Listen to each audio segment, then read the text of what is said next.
Good morning, everyone. Thank you very much for the invitation to give a lecture here on the system of Switzerland, how the Swiss government works, and how the management, the public management of our administration works. I would like to start with the presentation, followed by Mr. Ghrünenfelder. I will start with an introduction into the way Switzerland is being constructed and the way democracy works in Switzerland, followed by an introduction into the system of the different tiers of government, the federal, the cantonal, and the municipal tier. Afterwards, Mr. Ghrünenfelder will continue to give you an introduction into the public management of the administration. As you see on this picture here, Switzerland is quite different to Ukraine. Not only when it comes to the mountains, which are quite high in Switzerland, but also when it comes to the size of our country. Switzerland has only 41,000 square kilometers, so it's much closer to the size of the Republic of Moldova than to the Ukraine. You are a much bigger country. Therefore, it would be a wrong way to tell you the way Switzerland resolves its problems is the way you should resolve the problems. I think it's much more a learning we can have today, that I can tell you how we do it, and maybe you think, oh, this or that could also be introduced in your country, but has to be adopted. So it's not a telling you what to do, but a telling what we do. And I'm interested in your comments, your feedbacks, and what do you think about the way we do things in our country. I start now with the structure of Switzerland, then direct democracy, and the role of the municipalities and the cantons in our country. Switzerland is a federal state. And when you hear the word federal state, some of you may think, oh, this cannot be a good way how a country is being organized. Federal sounds, oh, the country is being split up in different parts and they don't work together anymore. But this is not the case in Switzerland, where federal state means there are different cultures in our country. There are different ways how people think, also dependent upon where they live. Do they live in a rural, mountainous area? Do they live in one of the big cities? It's clear this makes a difference. The system of the federal state in Switzerland means that people from very different backgrounds, from very different thinkings and cultural traditions live together because they think we want to be one nation, but we also want to respect the different needs that people have in the different part of Switzerland. So in Switzerland, to be a federal state means it's a success story, not to separate the country, but to bring it together and to accept the different thinkings, cultures of the people. We are a federal state consisting of 26 cantons and consisting of 2,324 municipalities. When you hear that Switzerland has only 8.1 million residents, then you see that we have a lot of municipalities in Switzerland. Only France and Switzerland have so small municipalities in Switzerland.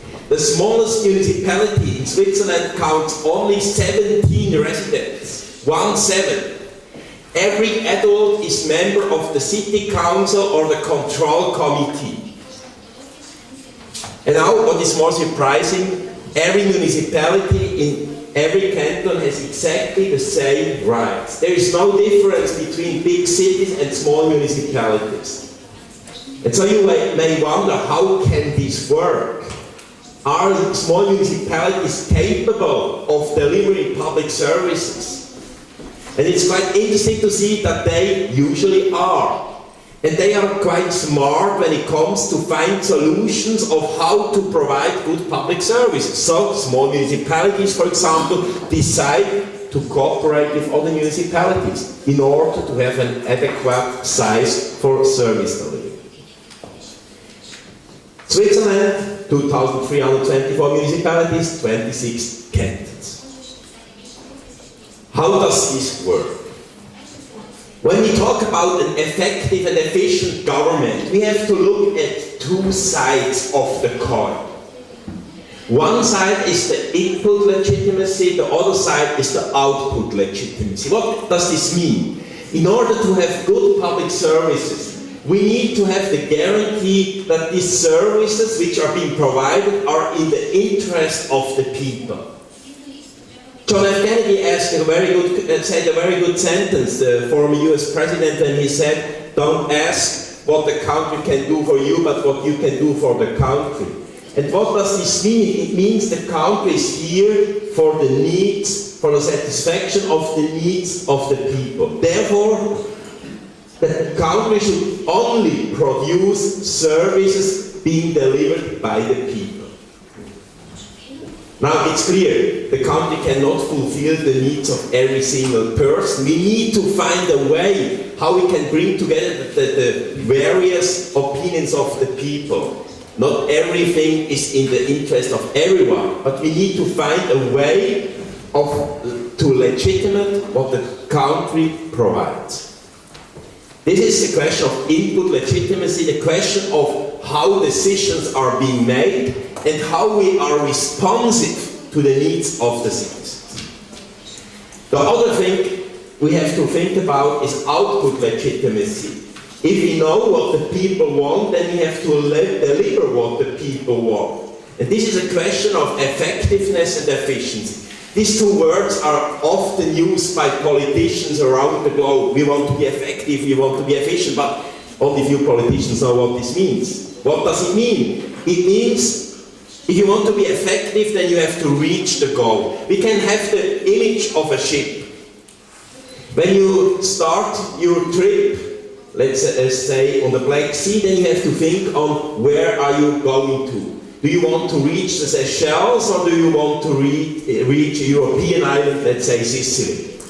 You are effective in case you reach the goal, the island. And this is as we call it in the legal language, a conditio sine qua non in Latin. This must be reached. If you say you want to reach the Seychelles, but your boat lands in Sicily, then you haven't reached your goal. So, public services must be effective. If you want to have an education system where people have a good education, find a job, then the system is effective if people are really able to work in the private sector, in the public sector, and know the different languages, etc.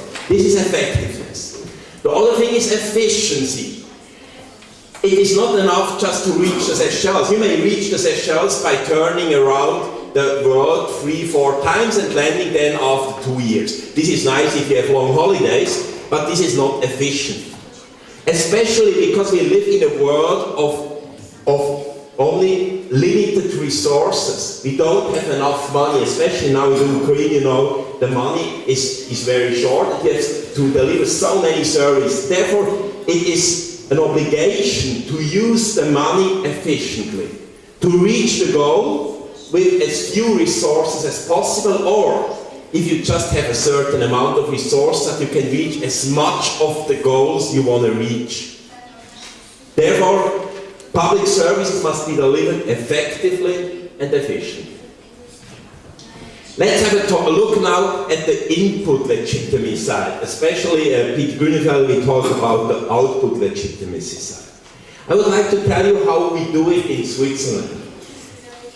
As you may have heard, Switzerland knows the system of a half-direct democracy, as we call it, and I would like to tell you what does it mean, especially what does it mean for the politicians, and who are the politicians who deliver these public services in Switzerland. As you can see, Switzerland is a very diverse country. We have 4 national languages. And it's clear if you speak different languages, you often have also different culture. Many surveys show that people in the western part of Switzerland think quite differently from the people in the German-speaking, the largest population of Switzerland, part of Switzerland. There are differences in the way people think. And so it's an obligation to bring together these 2 or 3 different cultures we have in Switzerland, which is not easy. If we don't speak the same language, then it's very easy to misunderstand each other. And this could cause conflict. So Switzerland had to find a way how to bring together people coming from completely different backgrounds. How do we do that? First, we have, as most countries have, and also your country has, a separation of the power at the national level. We have a two-chamber parliament, we have a national council. The national council is a representation of the people, and additionally we have a council of states. Every state can send 2 members, some 1, but most 2 members, and this chamber represents the cantons, the various regions of Switzerland. And additionally, we also have the executive branch, it's clear, and also the court, which is completely separate from the parliament and from the government. And we also have a complete separation of the personnel of these different branches of our state. It's interesting to see that in Switzerland, political parties do not play a that important role. They are important, but their role is weaker than in other countries. We have a lot of parties. About 13 parties are present in the parliament. So we have 13 parties in the parliament, which shows the diversity of parties we have. But their role is rather weak compared to other countries. And the reason for that is that for many decisions, the population, the citizens of Switzerland have the last word to say. They approve or reject a law. And additionally, we have the thinking that parties should work together. Switzerland thinks that it's quite dangerous if we have just 2-3 parties, as we had, for example, still have in the Westminster system, like the UK, although there are now more parties at the moment. But the thinking is that if you have so many parties, then it's important that parties work together. And we see this in government. The government of Switzerland, the executive branch, consists of 7 members. We have a very small government. And out of these 7 members, we have 5 different parties working in the government. So 5 parties are represented in the 7-head government. And these 5 parties come from the left, the center, and the right. And they have formed a coalition government. And this is a long tradition in Switzerland. We see it at almost all cantonal governments, all local governments, and at the national government. But many parties work together and build the government. Some countries would call this a national alliance of the various parties, and they usually only have it in times of crisis. Switzerland always had these many parties in a government. And this works quite well. And this means that the government needs to find a solution for law proposals which is being accepted by a majority of the members of parliament and also by the majority of the people. Because you have the left, the center, and the right in the government, it's quite difficult to have harsh laws which are extreme, which ban, for example, something from the entire public. This does not work. If only the left would be in government, they could say everything which is close to the right has to be banned, or if someone is from the right, in the government, they could say everything from the left has to be banned. This does not work because you have various parties in the government. So you must find a way for a law proposal which is being accepted by the majority of the people. And this helps that the trust in the government in Switzerland is quite high. We have conducted a survey at the local level asking the people how much do you trust the government in 6 countries, and the result was that people in Switzerland trust the government most, followed by the Scandinavian countries and then some other mostly unitarian countries. like friends, etc. The trust of the people in the government is quite high because they think they don't provide extreme solutions, they try to act in the interest of the people. Now it's clear we also have conflicts in Switzerland. In the last years, especially due to financial crisis, the conflicts have become bigger. But I think it's still a culture of talking together, of finding ways together to resolve the problems our country faces.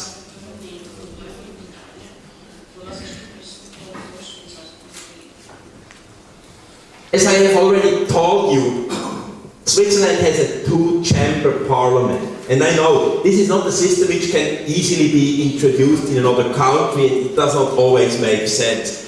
But this system does not mean that only different opinions are being included in the government, like 5 parties at the national level, but it does also mean at the national level that the various regions, the various cultures are being brought together in the decision-making process, and that the politicians need to think of law proposals which are in the interest of the entire country, not only of the western part of Switzerland or only on the eastern part of Switzerland. Because we have this two-chamber system, all law proposals must be approved by the National Council, the representation of the people, but also by the Council of the States, so that the various regions. And this is not always easy, because the western part of Switzerland thinks different in some questions, such as the healthcare system. While the western part of Switzerland is much more in favor of a government-controlled health system, the eastern part of Switzerland thinks more that also a market approach could be a solution. And we had an initiative or a referendum a couple of months ago where we could see this cleavage between the western and the eastern part of Switzerland. But usually most of the laws are produced or developed in a way that the various regions can approve. And this is necessary due to the institutional settings. If you want to have a good decision making, but it's also the case if you want to have a good public service delivery, it's not just enough to tell people or politicians behave in a proper way or now think a little bit more peacefully, but you also need institutions. We cannot just believe in changing the mindset of politicians and also public servants, but we also must think of how are our institutions being built. Because if you have a fence which tells the politicians here you have to be and not go over the fence, then the politicians are urged to behave in a way we expect them to behave. So good public institutions are a precondition for effective and efficient service delivery and effective decision making.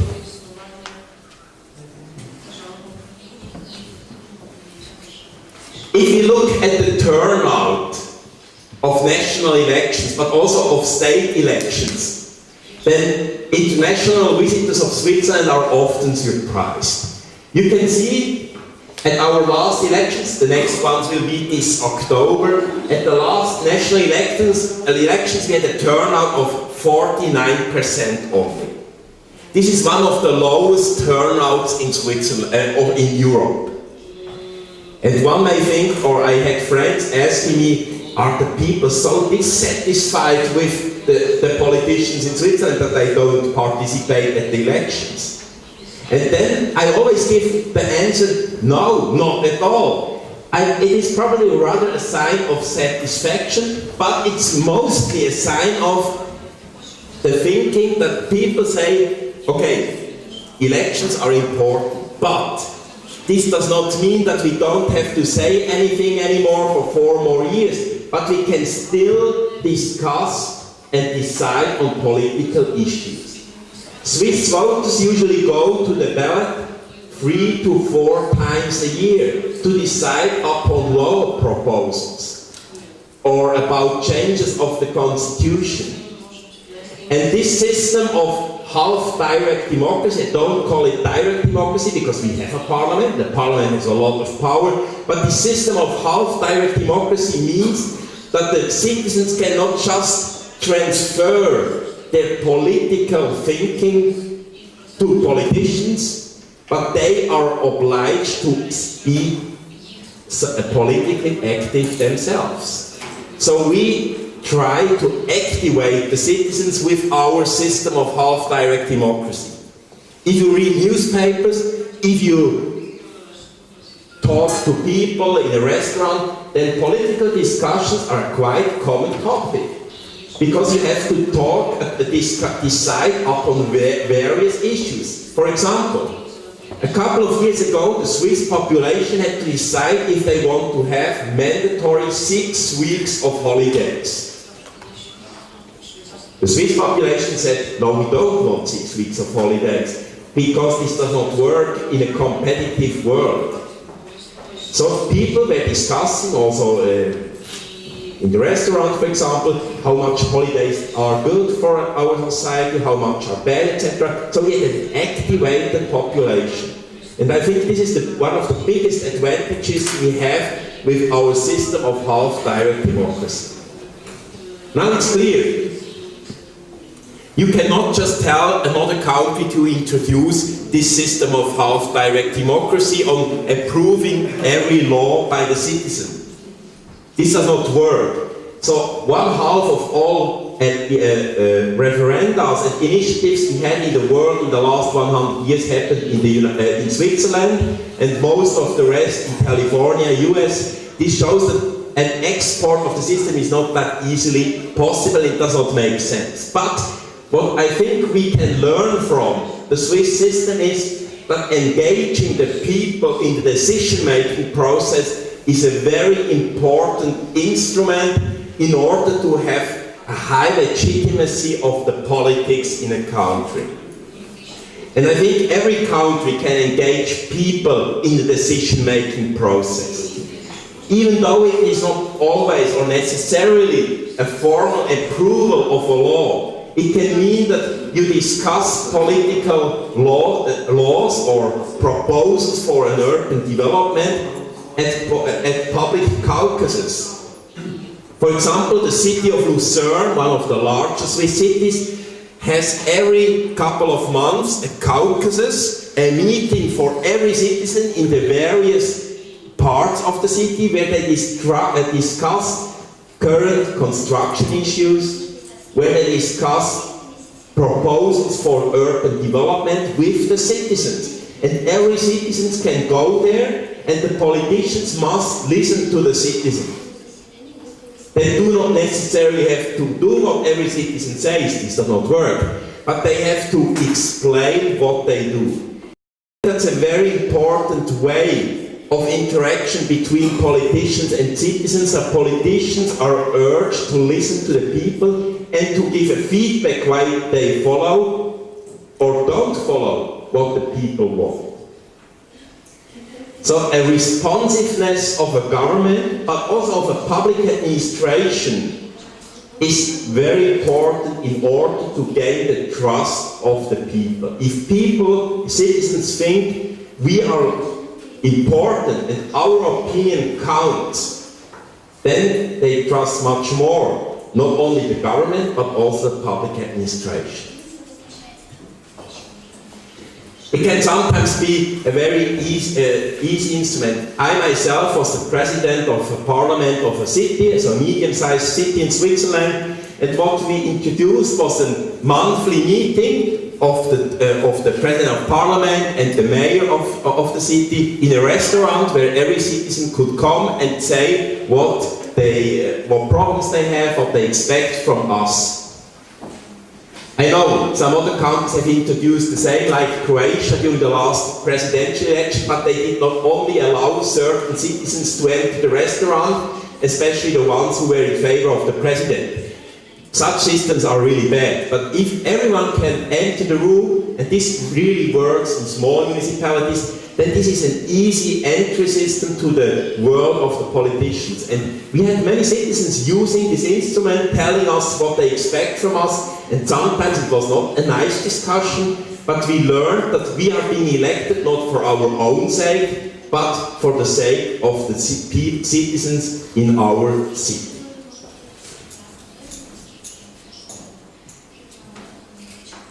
I go a little bit forward. I think you will get the slides, or you can download them, so you can read a little bit more background information I cannot present now, but which may be of interest for you if you want to read what I have presented to you this morning.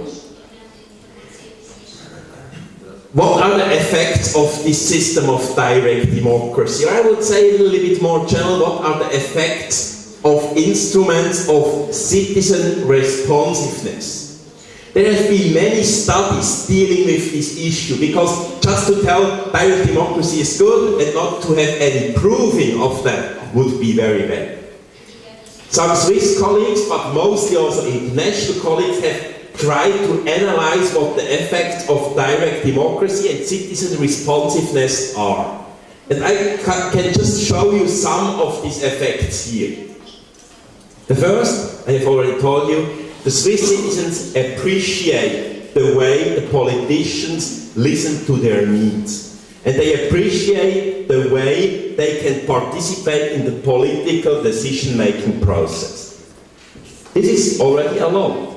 If people trust the government, this makes things much easier. Another positive thing we have seen is that, and I will continue with this point, then come back to the first ones, that we have an internationally compared low taxes in our country, and we have a quite small bureaucracy. Many studies show that small bureaucracies are better for an effective service provision. And this may sound a little bit strange. If you have a small government, then you may think you provide very few services. But this is not the case in Switzerland and some other countries as well. Small bureaucracies do not necessarily mean that you have bad public services. But you usually have services which are really focusing on the needs of the citizens, and every staff member really knows what their job is in the administration. And this allows, and this is the most important thing, I think, to pay adequate wages for these civil servants. If you have fewer civil servants, you can really select the bravest one, the best one, then you can really pay them an adequate salary, which is important in order to prevent corruption and to give them a good public service motivation. And it allows also to have good public service. So small bureaucracy needs better public service and not the contrary. And last but not least, the direct democracy also means we have a permanent control of the political elites. Because the politicians must explain what they do. And the newspapers really discuss all the laws which are being passed by the parliament, because the citizens have to say the final yes or no. This means that the elite is being controlled. And the acceptance for corruption, for example, is zero this way. I'm in the board of a university in Switzerland, and last week we have discovered that one of the financial controllers paid a salary to 2 staff members. But these 2 staff members did not exist. He just created them, and he paid the money to 2 persons which do not exist, which means he paid it to himself. We have discovered that it was immediately a hot topic in the public, and I tell you, 1 hour later he was not working anymore for the university. There is a zero tolerance for a not acceptable behavior of the political elite. It's clear, we do not know everything the political elite does, but as soon as it is being discovered, and the chance is much higher that it is being discovered, because there is no mirror and there is no wall between the elite and the public, so the chance that you can be corrupt or behave in a bad way is much smaller than when you have an elite which is very far from the public. It's clear, this citizen responsiveness and direct democracy does not mean that it is always better than in a country where you don't have this system. At the moment I'm writing a book with a colleague where we compare Switzerland and Singapore. And the two countries are very similar concerning the size, their wealth, their success. They have actually one big difference. This is the way citizen responsiveness and direct democracy work. And what we see in the studies we have done, that the adoption to international regulations in the financial sector works much faster in Singapore. Why? It's much easier if you can approve new laws by the government and you don't have to include stakeholders, citizens, etc. Because this is a system in Singapore where you have a top elite, they are very well educated, they are not corrupt, but they don't have to ask the people what the people think. It's clear, if you ask the people, decisions may be slower, but, and this is a conclusion you have made, the acceptance by the people is bigger. And so it's a question, do you want always faster decisions, but which can change when the government changes, or do you prefer slower decisions, better rooted in the society, and which are not that much dependent upon which political party is in power? I think the second way of doing politics is a little bit more sustainable. During the last 5 minutes, I would like to talk about the second pillar of the Swiss system. As I have already told you that not only the direct democracy is an important pillar, but also the federal system. And I don't want to talk about the states, because I know also in Ukraine this is a very hot topic. How do you want to organize the second tier of government?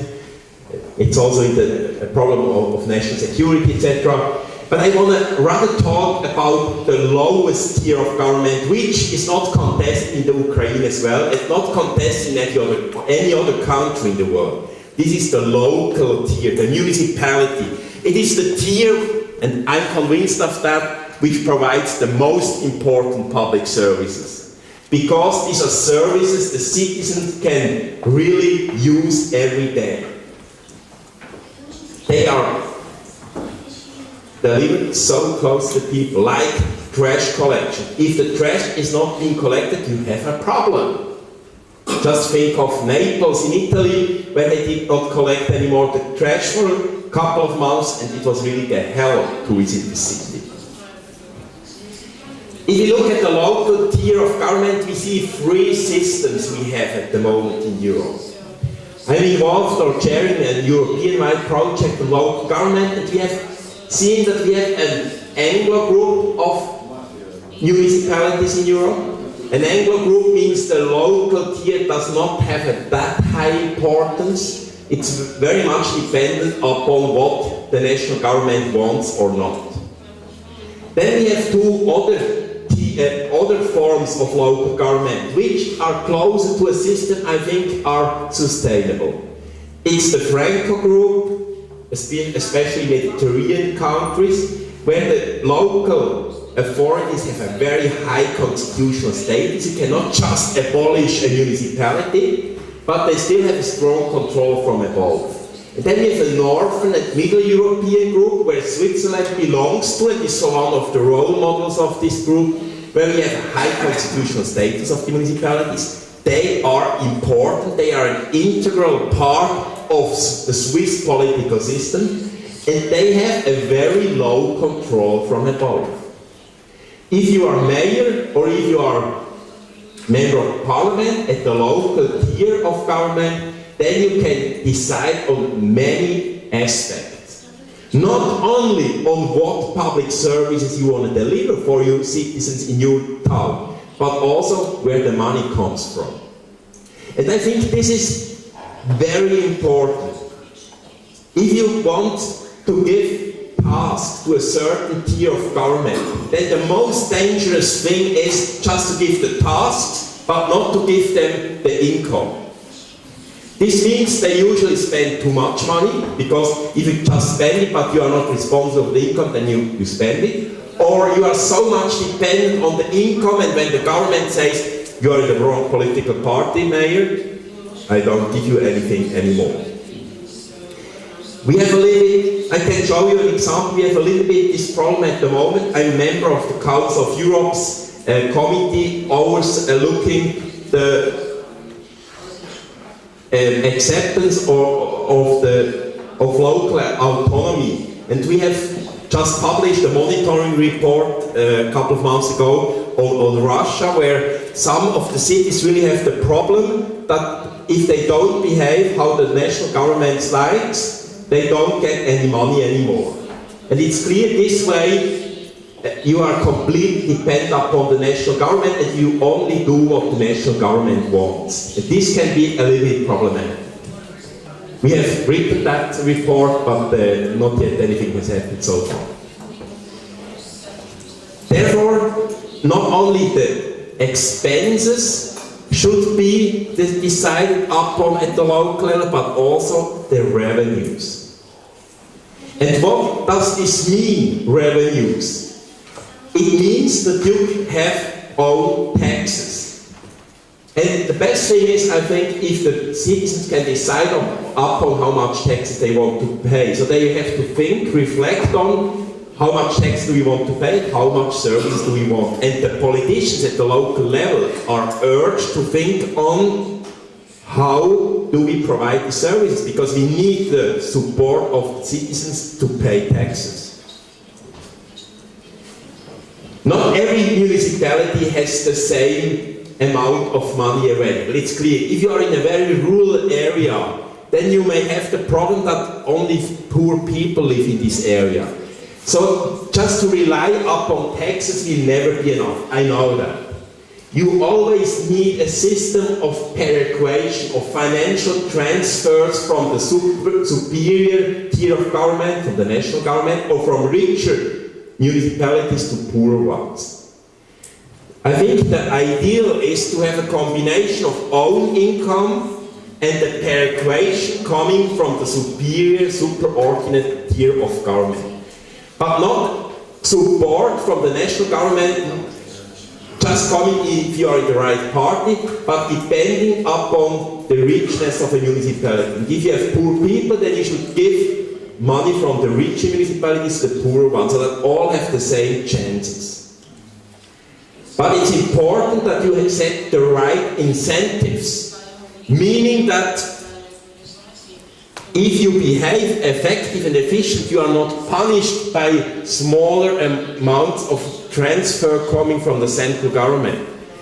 The transfer should be only dependent upon how rich the potential of the citizens is in this municipality, but not upon the behavior of the administration.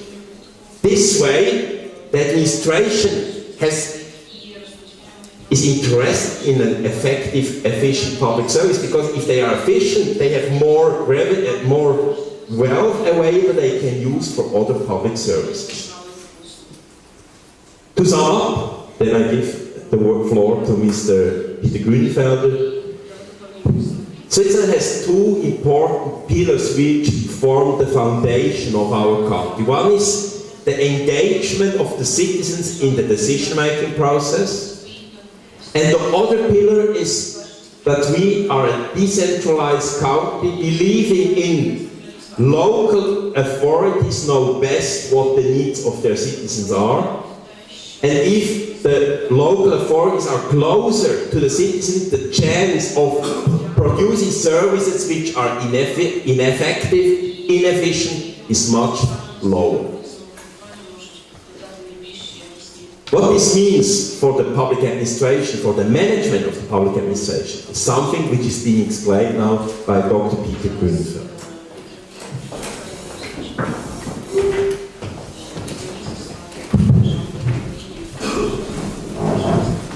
Так, я хотів би дуже подякувати пана Рето Штайнера, сказати, що це найкраща, мабуть, лекція, яку я вчив у своєму житті, це дуже високий рівень і точно найкраще, яку я чув з приводу Швейцарської Конфедерації, демократії, децентралізації.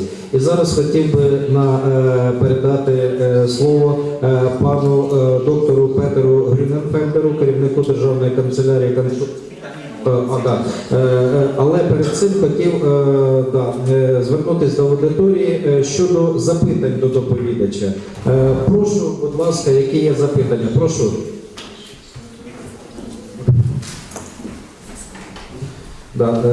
Я прошу тих, хто задають питання, можете висловлювати думку, реплікувати, заперечувати. Тут немає якогось певного формату. Єдине прохання представитися ім'я, щоб було зрозуміло ваше ім'я, як до вас звертатися. Доброго дня, вельмишановні гості. Сергій Неділько, перший курс. Виходячи з того, що великий європейський політик чи політолог Нікола Макіавеллі в своїй роботі «Государь» розписав форми правління будь-якої держави, відповідно, в тому числі від чисельності населення і від території. В зв'язку з цим питання. З приводу, ви казали про кантони. 8 мільйонів населення, 8,1 мільйонів населення Швейцарської Конфедерації. Це на 26 кантонів, це середня чисельність 300 тисяч. Тобто, якщо Цюріх до 2 мільйонів населення, то є кантони по 25-26 тисяч населення. Відповідно, пряма демократія з малої кількості населення – це ефективна форма управління. В Україні 300 тисяч населення – це один район, наприклад, міста Києва.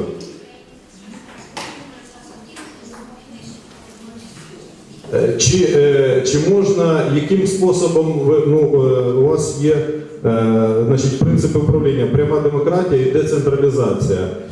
Які бачите ви свої досягнення в управлінні державою, які ми б могли взяти для себе? Це перше питання. І друге питання з приводу природних ресурсів. Ви говорили про те, що кожен кантон, ніхто не думає про вихід із федерації. Да? Чи є окремі кантони, окрім міських, де є такі природні ресурси, я розумію, окрім банківської системи, да? Це основний природний ресурс Швейцарії. Чи є якісь кантони, які могли би або висловлювали думку про те, що вони можуть прожити самостійно без всіх інших суб'єктів федерації? Дякую.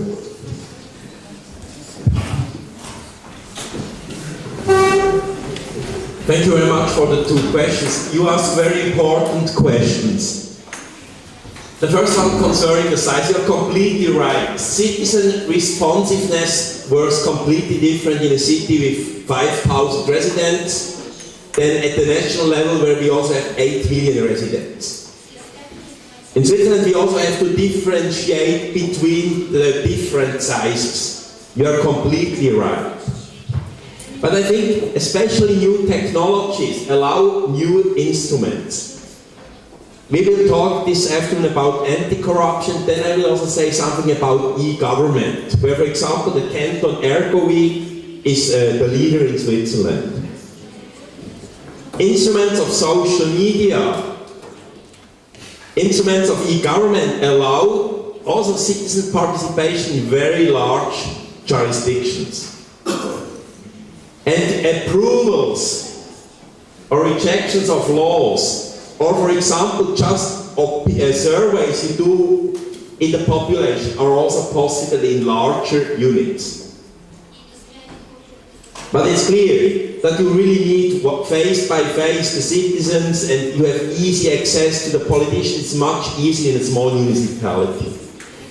But I think many countries want to have the perfect solution. They start with the national tier of government, to have citizen engagement at the national tier. And I often think it would be much easier to start at the local tier of government. That's where the citizens live. Every citizen in a country lives in a municipality. And if we start grassroots at the local tier, we can start with such instruments, and we can make the awareness of the people much higher for participation, and to show them it works and your opinion counts. As I told you with the example of Lucerne, large cities in Switzerland sometimes have some meetings or projects in the different neighborhoods. And this is a way that large units can also break down their size, to go to the people and also to go to the neighborhoods. Because one neighborhood is interested in a good kindergarten, and the other neighborhood in another project at the moment. So many projects can be broken down or break down to the different units or neighborhoods. This could also be an approach. But I think especially social media is a good way of introducing new forms of responsiveness also at bigger jurisdictions. Second question. You asked the most delicate question. We really have a problem at the moment, to be very honest. We have some cantons which are very rich. For example, the canton of Zug. The canton of Zug is home to some of the biggest companies in the world, like Glencore, for example. Glencore exploits natural resources all over the world, and sometimes it may not be always sustainable what they do. But they bring a lot of money to the small canton of Zug. This causes problems. I live in the canton of Bern. This is the second largest canton, but it's a very mountainous canton. We are one of the poorest cantons in Switzerland. And many politicians in our canton don't like the people in Zug. Many people in Zug don't like the poor canton of Bern because they think they have to pay the poor. And rich people usually don't like. If they like to give a little bit but not too much, they have to give a lot to the poor canton of Bern. Thanks to the financial perequation system, where money goes from richer to poor cantons, a system which is not liked by the rich cantons that much. But I think a system which is important to have a national cohesion. Sometimes you really need to set limits. And this national cohesion is bigger thanks to this transfer of money between rich and poor. It's dangerous if richer get always richer and poor get always poor. Richness is not bad. I think we need rich cantons, but we have to take care of the poor ones. Otherwise, conflicts could become much bigger in a nation. Дякую, пане Рето Штайнер. Я теж піднімуся. Хочу єдине сказати, я як дослідник референдумів, де теж проводив дослідження референдумів в Швейцарії, і як юрист-практик, який очолював профільний департамент, можу сказати, що в нас зараз проголошена децентралізація, але зовсім нема референдумної демократії. Закон про всеукраїнський референдум 2012 року унеможливлює проведення будь-якого референдуму, а місцеві референдуми цей закон так і не був прийнятий. І на сьогоднішній день в Україні за 24 роки незалежності було проведено всього 150 місцевих референдумів. При тому не завдяки, а всупереч законодавству. І при тому жодного місцевого референдуму в містах-мільйонниках, таких як Київ, Львів, Дніпропетровськ, Харків і так далі, хоча проблем в цих містах багато. Тому, очевидно, я теж почув для себе нову тезу, що децентралізація без безпосередньої демократії може виявитися фікцією, може виявитися політичною, а не юридичною конструкцією. І хотів би надати слово. Прошу. Юрій Гайдай, business ombudsman office, English. So You speak about direct democracy and also by high autonomy of municipal powers, yes? But it requires also high consciousness and high level of involvement of citizens and high responsibility. And in cases like in Switzerland, these qualities were built over a long period of time. Do you see any ideas, do you see any examples when such involvement, such responsibility at local level was built quickly? Maybe you see practical approaches to this, because you see the revolution in Ukraine, it was like on the national level. But at the local level, the involvement in everyday life, it suffers a lot. There is no such passion to this. So maybe you can have some advice to share with us.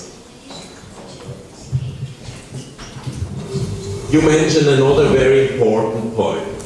The system we have in Switzerland has grown over a long period of time. It started in the 19th century. But it's interesting to see Switzerland was a very poor country at that time. We have only very few natural resources. We have only water. And in the 19th century, many Swiss had to emigrate because we were too poor to sustain these people. So we also have a tradition of poorness in our country. But we had now 160 years of time, 200 years of time to develop this system of democracy. And you are right, in many countries, international organizations try to implement forms of citizen responsiveness. And they had a kind of bomb-throwing strategy. Boom, and then it should work. And we know the worst cases, are Iraq or some other countries in this region. It doesn't work so easily. You cannot change the mindset of people within 1 month, and it's not a switch-on button.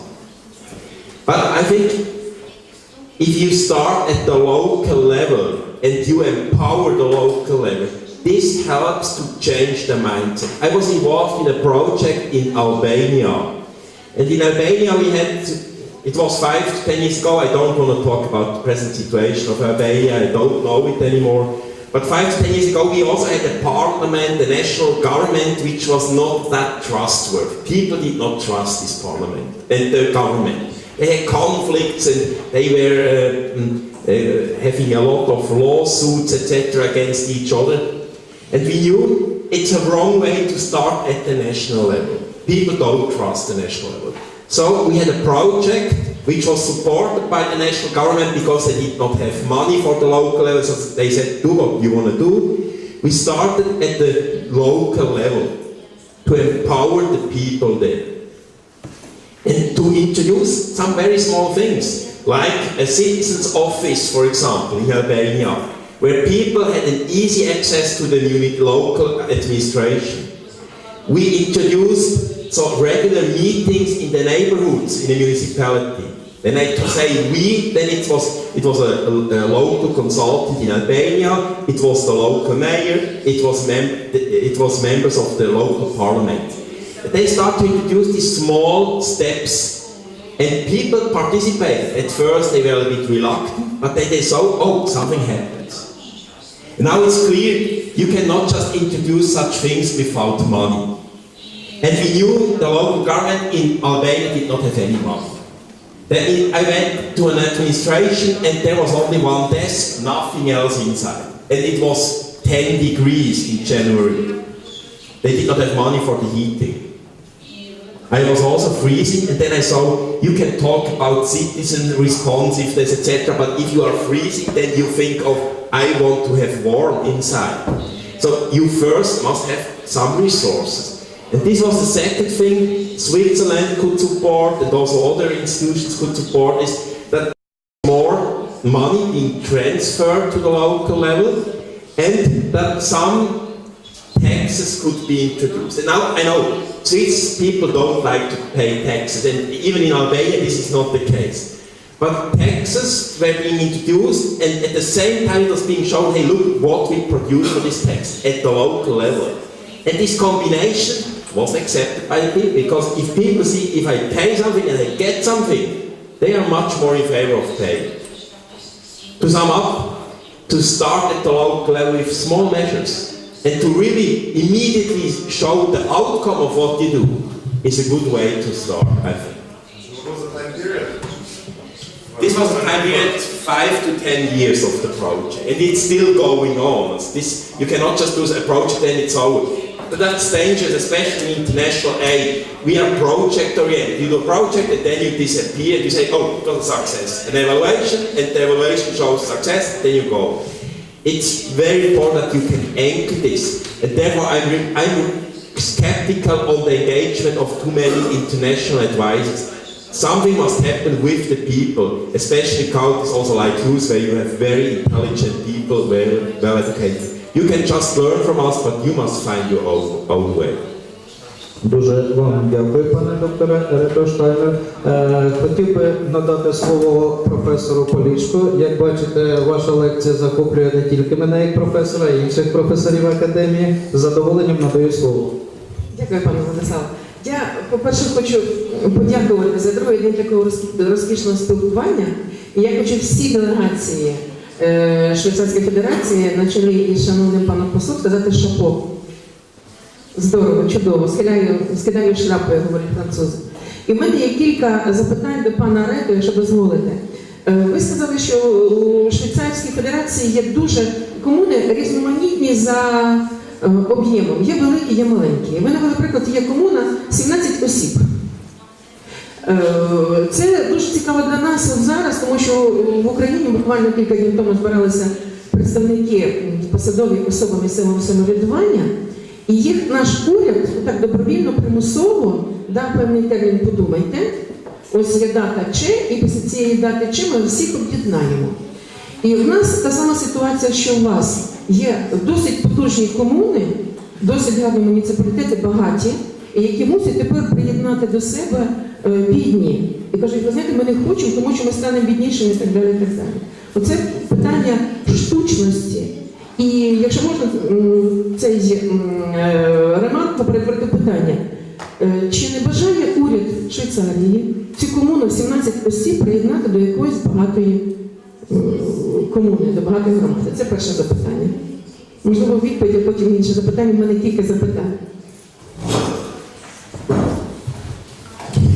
I wrote my PhD thesis on amalgamation of municipalities 15 years ago.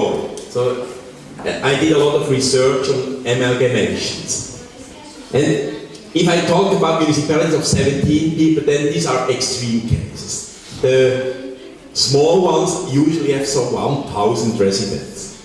And to be very honest, I think this is too small in these days. Because times have changed. You have now information technologies. So if you have a little bit larger units, you can have economies of scale. And now, larger means economies of scale, but after a certain size, you often have also high management costs. And responsiveness is more difficult. So the question is, what is the ideal size? And I think it's dangerous if a government says, this is the ideal size. This is dangerous. Therefore, I'm much more in favor of amalgamations which are being done on a voluntary basis. I'm examining now projects like the one in Greece. Greece amalgamated 95% of the municipalities 3 years ago. Because they have no money anymore, the European Union told them you must do that, and they did it. But this caused a lot of social unrest. So I'm much more in favor of voluntary amalgamations. But the municipalities must feel the consequences. If they spend too much money because they are small, they can do that, but then they cannot expect that they get more transfer from other municipalities. So I think municipalities, authorities must feel the consequences of what they do. For Switzerland, I would say municipalities between 3,000 and 15,000 residents, which is still quite small, can work quite efficiently. If they are smaller, then it's often not so easy. So a certain minimum size can make sense, but I think it can be much lower than some people may think. Especially in the UK, we have an average size of 150,000 people per municipality. But the trust of the people is the lowest in entire Europe towards the local government. So I think a smallness is nice, it's sexy, but too small can be a problem because you don't use the economies of scale. Дуже дякую. І ще одне питання, і ми переходимо до іншої лекції. Користуюсь, надаю пані професору. І ще одне питання, якщо можна. Маленька ремарка. Ви дійсно говорили про проблему прямої демократії, яка дійсно в Україні ще, чи можливо розуміється, чи не так розуміється, можливо під цим терміном наші посадовці розуміють зовсім інше. Це вже проблема дійсно України і наших і політиків, і урядовців. Як на мене, система прямої демократії передбачає існування зовсім інших відносин між державою і різними суб'єктами. Це відносини партнерства. Партнерські відносини – це зовсім інше, ніж авторитаризм і так далі, і так далі. Чому? Тому що партнерські відносини – це перш за все чесність, про те, що ви говорили, в діях, в думках і довіра, як результат чесності до всіх суб'єктів державного управління, до всіх органів влади. І маленьке запитання. Ви сказали, що у Швейцарській Конфедерації, ми знаємо це, мирно співіснують 4 державні мови. Україна не може впоратися з 2 мовами, українська і російська. З однією, скажімо так, але дуже часто у нас цей мовний конфлікт, і він не дуже часто, і шкода, що питання мови настало одною із причин всіх подій на Сході. І це абсолютно дуже така велика проблема для України. Чи є в Швейцарії державна мовна політика для такого мирного співіснування і розвитку усіх 4 мов, і що робить для цього держава? Дякую. Дякую, прошу вас. As I already mentioned earlier in my presentation, you cannot just trust in the will of the people. Sometimes you need regulations and rules. And we have such rules because otherwise it could become problematic also with the languages. And what do these rules mean? These rule means that we have the official 4 languages. And every document from the national government must be published in 3 languages: German, French, Italian. Romansh is a very, very small language, only spoken by 50,000 people. So you can really a little bit neglect it. But the 3 main languages are official, so every document must be published in all 3 languages. And it also means if you have meetings, I often work together with the University of Lausanne, for example, or also with the federal administration, that everyone can speak its own language. It is being expected that the other persons understand you and can also speak their language. So an absolute guarantee of the importance of every single language. And last but not least, it needs skills, language skills. Therefore, it's important that students learn the national languages. And every Swiss student must learn at least one of the other main languages. And the 2 biggest ones are German and French, so everyone must speak the other language. And the language education starts very early. At the moment, in parentheses, we have a little bit the problem that English becomes more and more important as well. And now is a discussion of whether students should learn English first. The state of Zurich has started with that. And now we see there's a majority of people and politicians who say this is not the way things should be done. National languages must come first, not because these are the most important languages in the world, the French is quite important, German as well, but because national cohesion is extremely important.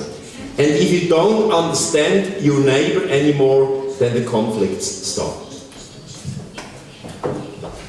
Давайте подякуємо шановного доктора Рето Штайнера за таку цікаву, змістовну і дуже живу дискусію. А зараз я хотів би представити нашого другого спікера, доктора Петера Грюненфельдера, керівника Державної канцелярії кантона Ааргау Швейцарська Конфедерація. Прошу.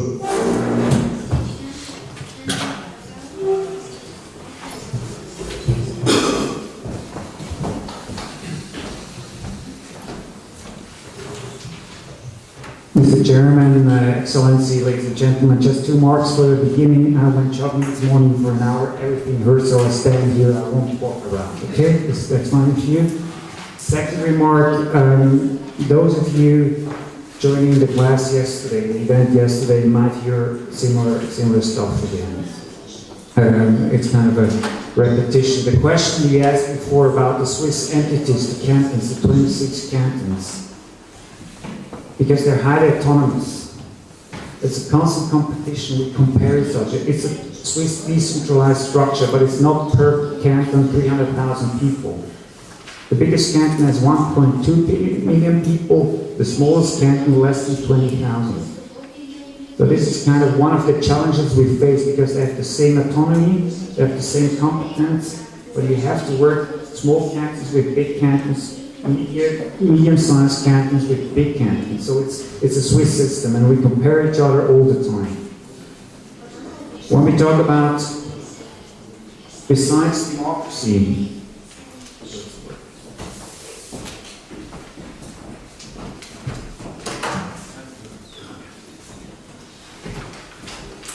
besides direct democracy, as Professor Steiner explained, although we had decentralized structure, also we had our crisis, our economic crisis, but for us it was a big chance to reform comprehensively our public sector.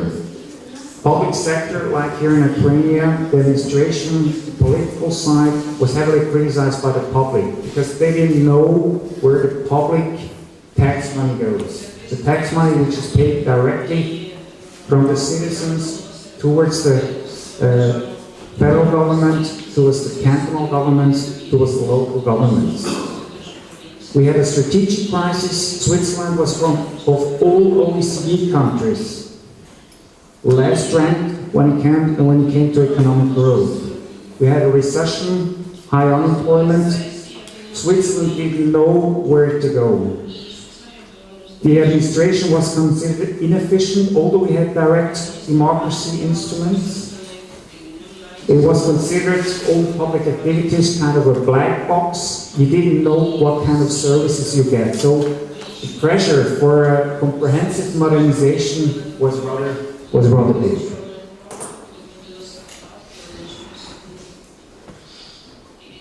So the focus of the reforms, and you see it here, it's a very managerial-driven reform. It copied a lot of the instruments of the private sector. One thing, our people wanted the progressive, reform-oriented persons, mainly professors from the university, and managers from the administration. They wanted to implement instruments like in the private sector to measure public services, clear definition of public services, plus a clear strategy of the government where to go. All governments, government on the national level, governments on the cantonal, state level, regional level, and governments on the local level. And one thing we changed too, you see it here in the bullet point, the absolute flexibilization of personal management. I will talk about that in the end a little bit. There's no difference anymore, or almost no difference anymore, between a public manager and a private manager. When it comes to salary, whether it comes to your status. You don't have any kind of protection anymore if you're a public manager. It's for us the same job because you have the same instruments like in the private industry.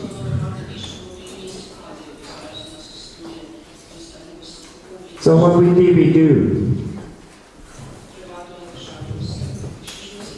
in the old system for MESO, the system that failed, the system that really couldn't correct the economic crisis. Whenever there was a problem in the public sector, politicians, parliamentarians, governments of the 26 cantons, the national government of the more than 2,000 municipalities, they wanted to implement the new law. We had a huge amount of new laws every year.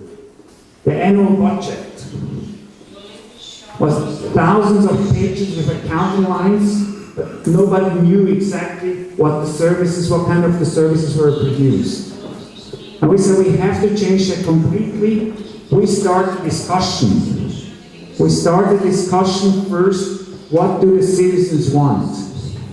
And not with a new law. So when we talk to our police commander, police affairs is a cantonal autonomy in Switzerland. Like education, universities is a cantonal autonomy in Switzerland. What is the role of the police commander? What do the citizens want from the police?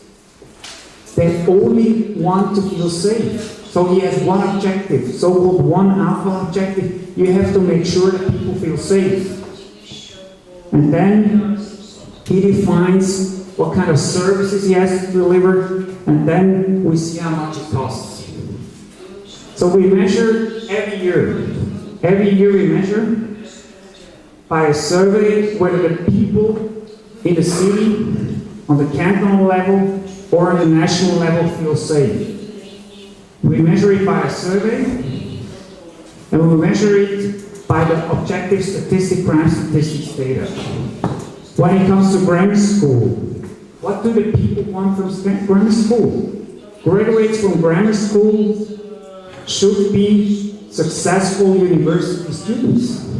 Because you graduate grammar school, so one day you can go to university. So we measure regularly how successful our graduates of the grammar school, how successful they are on the university level. Otherwise, our system at grammar school is not good enough.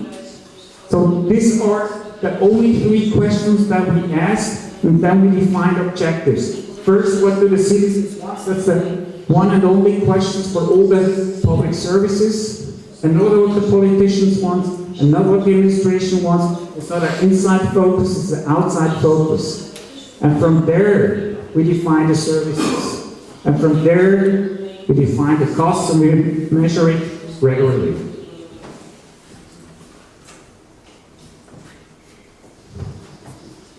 And I told you about the missing reliability of government.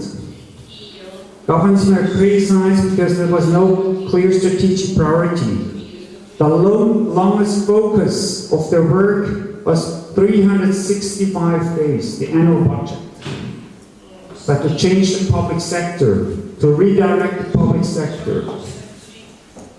8 million people in Switzerland, it's rather small, I know.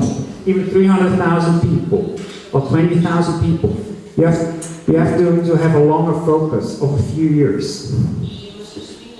So we also implemented so-called long-term strategies, up to 10 years, although the legislature is only 4 years in Switzerland. Every 4 years there's a re-election. So where governments make clear towards the public, towards our population, with direct democracy instrument, where they want to go to. Kind of a future image of a canton, a future image of a city, with clear outcome objectives. What do they do from the government side, or what do they want to do from the government side for the benefit of the people? And then, that's the government's priority plan, top priority plan. Then, on a 4-year basis, that's implemented by most cantons in Switzerland, and now also on the federal level, on the national level. There's so-called integrated tasks and finance plans. I will share in detail what that looks like. That means you don't have any more than annual budget with these 10,000 accounting line positions. You have only a little more than a handful of tasks, main tasks. So you have clear indicators, outcome objectives, output objectives, and financial objectives. And then it goes down to the administration,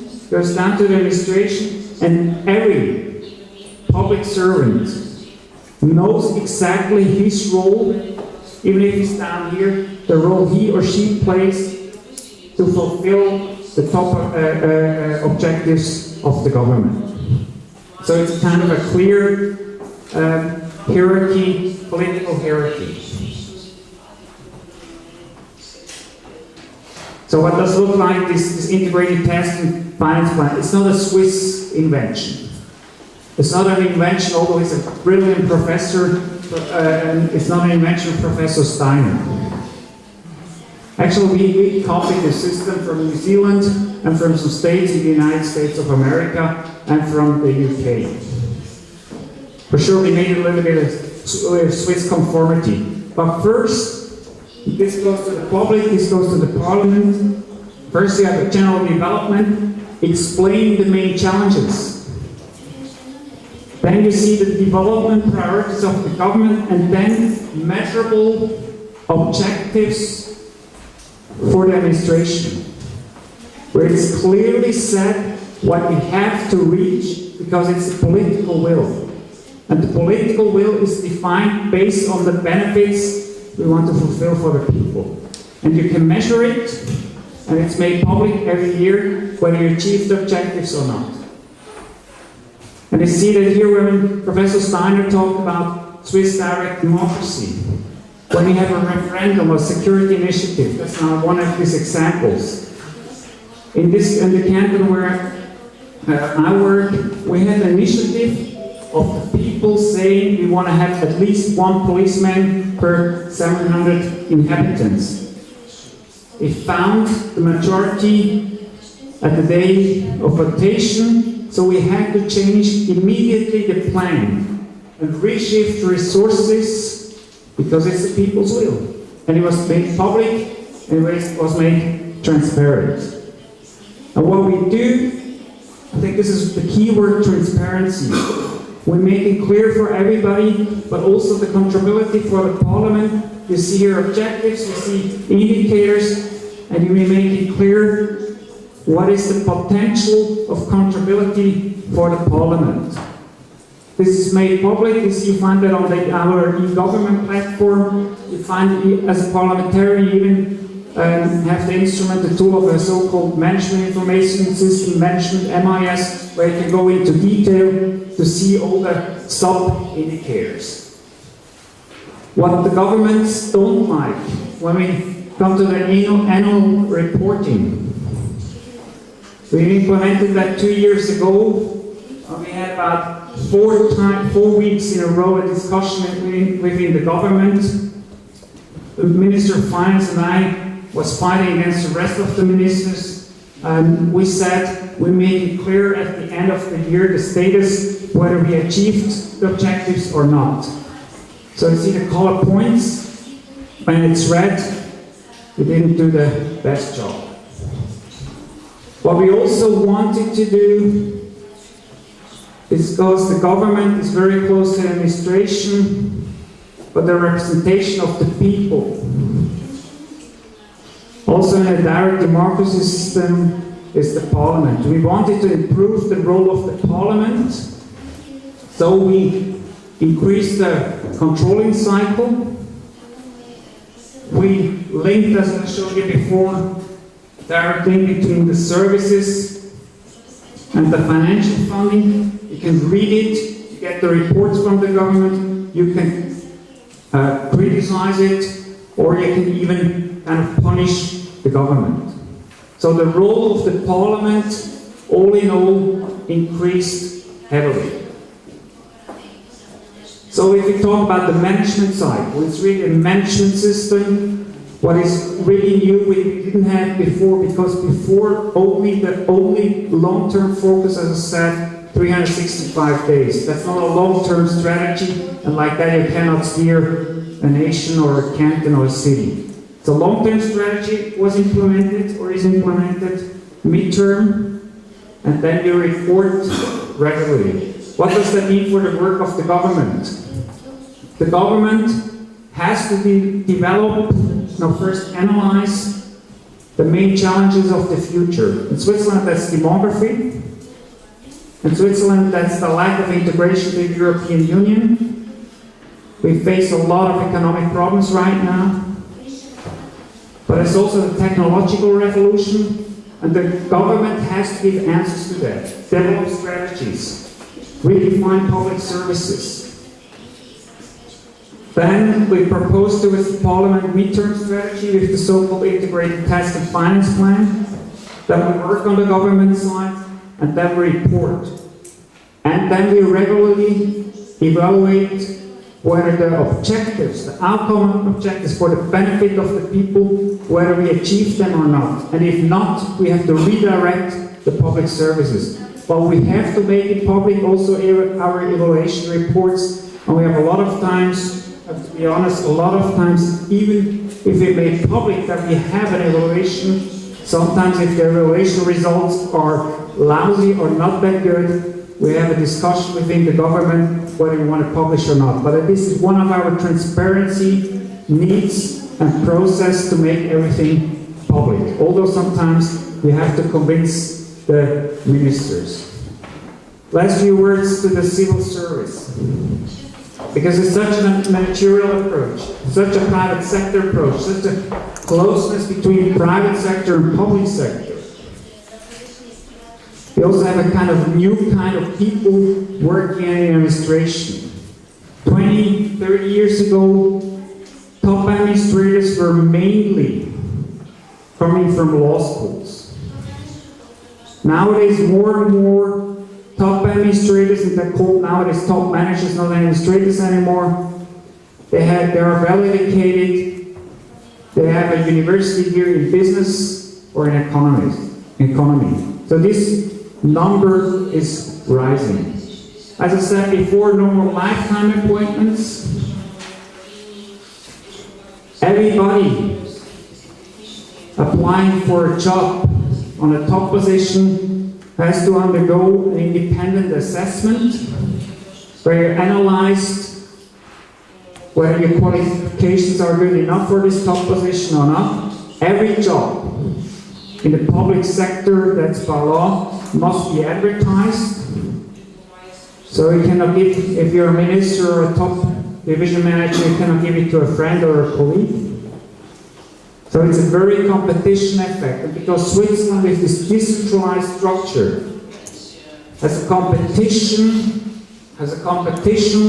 between not only private sector and public sector, but also between the cantons, between the national administration, the cantonal administration, or the city administration and the cantonal administration. So it's kind of, if I may use this word, it's constantly a war for talents. We want to have the best people in the public sector, like the private sector wants to have the best people. So we have also, when it comes to the salary system, and we heard yesterday from the problems we have here when it comes to the salary structure. We have a similar salary system in the public sector like in the private sector. One of the reasons why that we can pay so good salaries is because Swiss public administration is extremely lean compared to other OECD countries. We're one of the leanest, we have one of the leanest administrations worldwide. Let's talk about, because we have appraisal of the jobs. If you're a manager, you're appraised, you're measured. So how does that work? Example, in one of the Swiss cantons. You know, on a sheet of paper, you get it from the government, or you get it from your division manager, you know exactly what your objectives are. That are directly derived from the integrated tax and finance plan. So it's also made public. Kind of everybody knows what my objectives are. Everybody knows what the minister's objectives are. Everybody knows what the unit manager's objectives are, because it's all public. So you measure, in the fourth quarter of the year, automatically, it's the management information system, gives you a printout whether you did a good job or not. The government sees it, and based on that, You get your performance salary. That means plus minus 25%, and even a premium in a defined financial range. We don't talk about premiums like in a Swiss bank. That's a few millions. We talk about 20, 30,000 Swiss francs. Switzerland has another calculation basis due to the price level. But it's measured and you're paid on your job performance. So all in all, due to this transparency, due to this autonomy, we give also the manager. But due to the measurement system, we have for sure increased cost efficiency. Well, we realize that the administrators, the managers, they love it. Because they're in a competing system and they can prove that they do their job. Because with our discussion when it comes to public services always starts what should we do for the benefit of the people. Automatically we improve the citizen orientation and also the credibility of the public sector. Because we are not anymore an anonymous sector, it's value for money. Everybody knows what kind of services are produced with my or your tax money. And I think also, that's my last slide, it was a very long, it was a very harsh, it was a very emotional process. We had a lot of fights within the government, with the administrators, on the political level, but it's a new mindset. It's not like Professor Steiner said before, you cannot change it from like direct democracy from one day to the other. But also here it took us years. It's a new mindset, it's a new culture because we started to try out something and try because it's very comfortable not to change. But we were forced to change due to this financial economic crisis. And you see here some of the bullet points. I think that says everything. So far, this is what I want to say. Thank you very much. Я хотів би подякувати доктора Петера Грюненфельдера. Це ще одна унікальна і цікава лекція. І оскільки у нас вже є певні ліміти часу, я хотів би запитати питання, але конкретні по суті. Прошу, професор Полішко. Дякую, пане Пітере, за цікаву лекцію. Маленьке запитання, тому що, як викладач, можу балакати багато, розмовляти. Щорічне оцінювання державних службовців. Чи враховується оцінка громадян? Так зване 360 градусів. І наскільки дійсно вона враховується в щорічній оцінці державних службовців? І ще дуже малесеньке питання. Державні службовці в Швейцарії – це лише чиновники і функціонери? Чи так само, як, наприклад, чи це лише чиновники і функціонери? Чи, як, наприклад, у Франції державні службовці – це і чиновники, і освітяни, викладачі, вчителі, і лікарі, і військові? Дякую.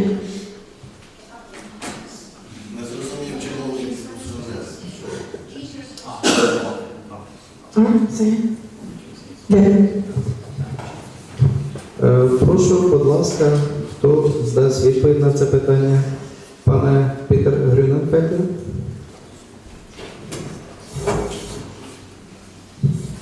I'll try to give an answer. Okay.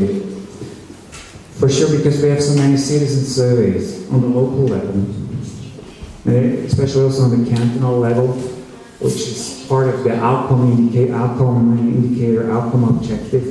For sure, it plays a role whether the citizens on the local level or the cantonal level feel satisfied by the public services. So yes, it's part of the measurement system for a public manager. Like, I told you the example of the police commanders. But when we go back to the local level, their waste management, that's the local autonomy.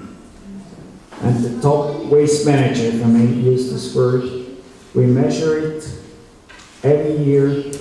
I think in a few local authority meetings twice per year, whether people think this is good enough, whether the streets are clean or not. And if not, then he has a problem because it's this one-line budget, and he defines kind of what service he has to deliver, but he knows what people expect. And we try to do that all over. I have to be honest, it costs us a lot of money, all the service, because it's not for free. But I think we have to get a direct feedback from the population, whether this works, because it's their money we use. The second question of you, the combining service, if I understood it correctly, because it's a similar job profile, also on the legal side, like in the private sector. You're not an elected public servant. You just have a normal job, and if you want to do a job besides it, it's different from canton to canton. You need a permission. You have, you cannot have 100% employee status as a public servant, and in a private area another 50%. Then you have to reduce, make it public. I work 3 days a week. That means 60%. And another 40% I have an additional job. For that you need a permission. That's at least in the canton where I work, we want that. But it's absolutely allowed, but make it transparent. It's the same at the national level. Дуже дякую і передаю слово пану Рето Штайнеру. If I can add, there are positions like members of parliament or professors who have such other jobs. For example, in the board of another company, university, or giving lectures like here. And here, this is also allowed. But I think that's really the important point. It must be made completely transparent. For example, if I come to Kiev or give a lecture, then I have to declare this to the rectorate, to my supervisor. And now from this year on, university wants to publish all side jobs or additional jobs every professor has, that the public can read this.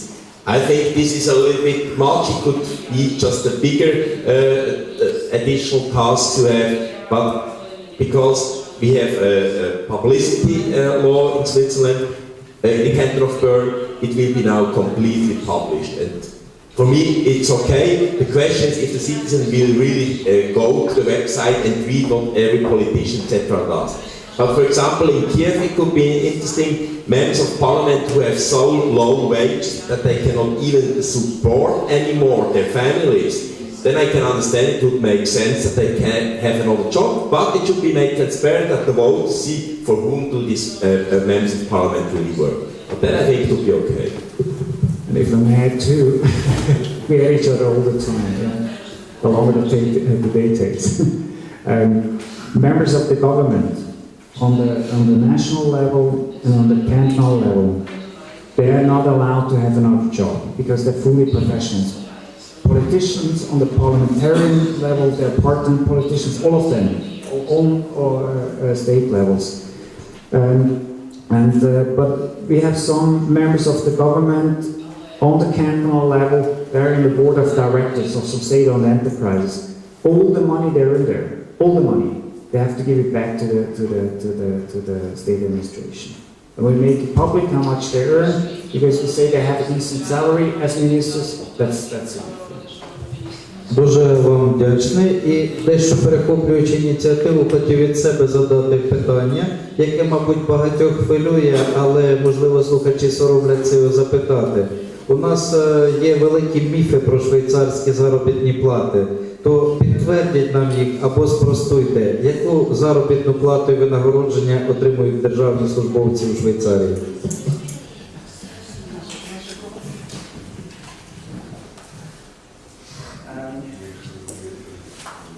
If I have the figure in mind correctly, but just consider it's a different price level in Switzerland. Probably the figure sounds really high for here, in your brain.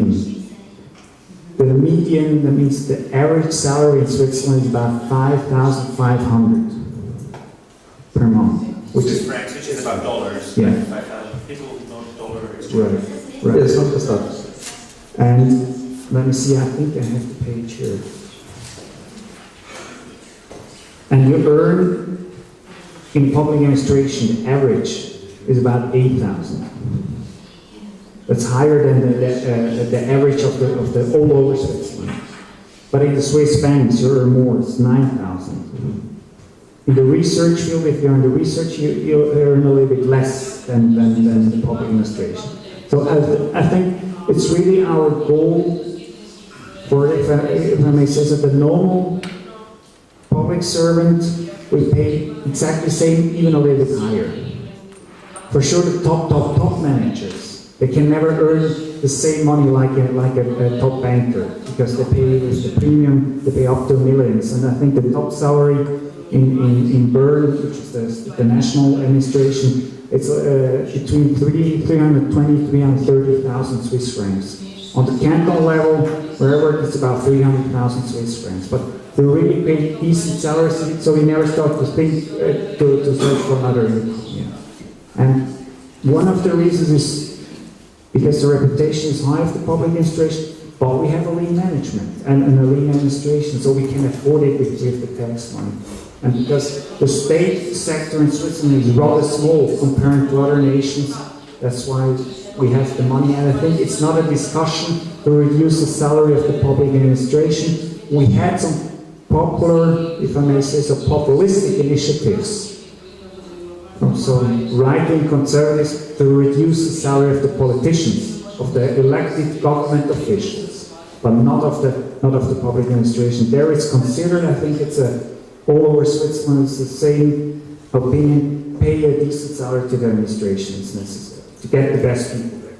Дуже дякую, ви нас зачарували своєю відповіддю і дали певні надії. Хотів би запитати останнє питання, оскільки наш захід підходить до завершення. Хто хотів би задати питання? Прошу.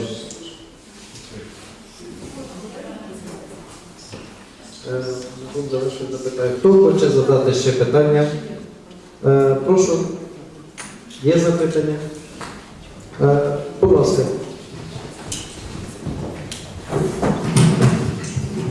Добрий день, мене звати Рето Штайнера. Я хотіла уточнити ще питання. Ви сказали, що у вас є 13 партій і в уряді представлені лише 4, 5, перепрошую. Яким чином ви партійне квотування забезпечуєте?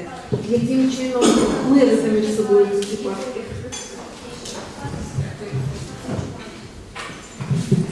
Maybe it has been misunderstood. We have more than 13 parties. 13 parties are in parliament. Because we don't have a minimum number of votes you need to get a seat in parliament.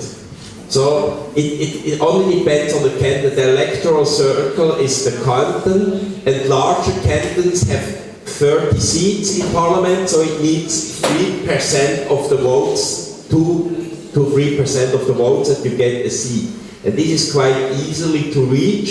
That's why we have 13 parties in parliament. It's really a very proportional system. We don't exclude smaller parties like Germany, where you need at least 5% of all votes. And what is also special, every party can have an alliance with other parties, and in the first round of seat distribution, the seats are distributed to these alliances. And so very, very small parties can form alliance, and so they easily reach 3-4% to get a seat. May I add one thing? Because Parliament is, because it's so strong, the power, parliamentarians are highly independent from the members of the government. In the canton where I work, within the government we have 5 parties. In our state cantonal parliament we have 11 fractions, 11 parties. So, but as a member of the government, I cannot go to my fraction and say you have to do that because it's the opinion of the government. We have to convince them. It's not kind of a commanding order like the Westminster system where the government says, do that, I'm the member of the government. So it's a constant process of trying to convince parliamentarians. So it's a constant process also of convincing and finding majorities. Sometimes it's really, it's not the most, the nicest political and administrative process, but it's part of the game we play. Plus direct democracy. At the end of the day, you have to convince the majority of the people. But if you have the majority of the people behind you, you can go one more step. Дуже дякую. Я хотів би сказати, що наш захід завершується, але його можна і не завершувати. І ми продовжимо у 402-й аудиторії, де ми можемо вільно поспілкуватися за кавою. І хто не встиг задати питання, зможе поспілкуватися. Але перед цим я хотів би дуже подякувати його високість пана Крістіана Шуненберга, надзвичайного повноважного посла Швейцарської Конфедерації в Україні, за організацію такого чудового заходу. Також дуже хотів би подякувати наших спікерів, шановного доктора Рето Штайнера, а також доктора Петера Грюненфельдера. Це дійсно були дуже цікаві, змістовні і надзвичайно атракційні такі презентації, які дають, мабуть, і новий досвід, і нові надії. І також хотів запитати дозволу як організатор, оскільки багато і професорів, і студентів задає питання про дозвіл на нашому офіційному сайті за вашим авторством розмістити тексти презентації. Чи можемо ми це зробити? Ми тоді вас ще раз дуже дякуємо за таку можливість. І на цьому дозвольте також висловити слова вдячності помічнику посла Олені Чернеженко. І на цьому вчасно завершити наш захід і продовжити наше спілкування. 402 кімната напроти. Ми вас всіх запрошуємо до спілкування.